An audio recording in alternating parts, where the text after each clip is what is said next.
माननीय प्रधानमंत्री, काशी के लोगों ने आपको चुन के भेजा है।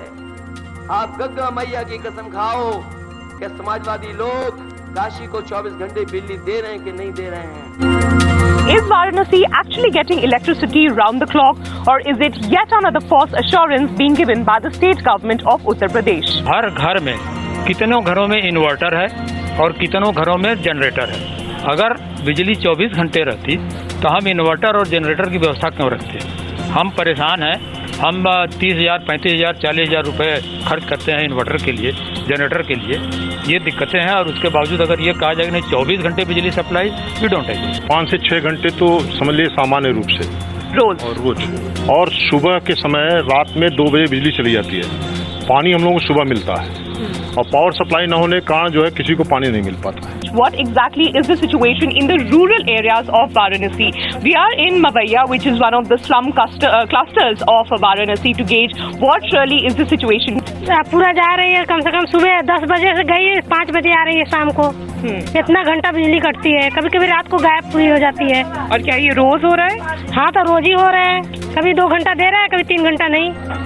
1 घंटा दे रहा है तो 2 घंटा 4 घंटा गायब हो जा रहे हैं। ऐसे कर रहे हैं रोज बिजली। तो आप लोग कैसे अपना गुजारा करते हैं जब बिजली चली जाती है? अंधेरे में हम लोग रहते हैं, मोमबत्ती जला जला के रहते हैं, और कैसे रहेंगे? अभी तो कुछ नहीं किया। बिजली कितना जाता है, कितना आता है, बच्चे पढ़ेंगे कैसे?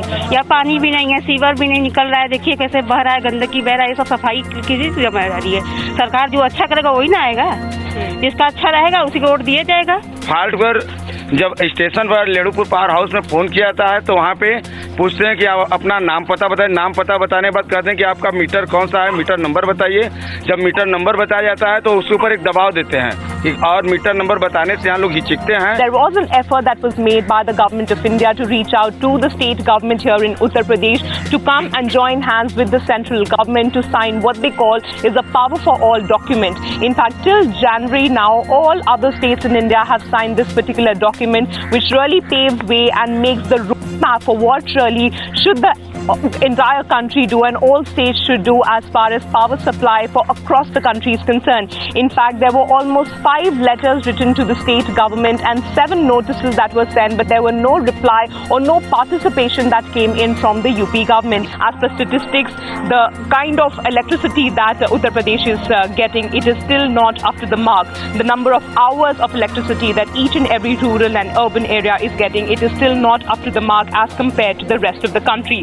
So when will the situation in Uttar Pradesh change? Will the state government finally take the responsibility of all these people in this particular village in Mavaiya, in Varanasi, who are still reeling under darkness? Will the state government finally wake up? Will there be any respite to all these people who are still living in darkness and have been living in darkness for years now?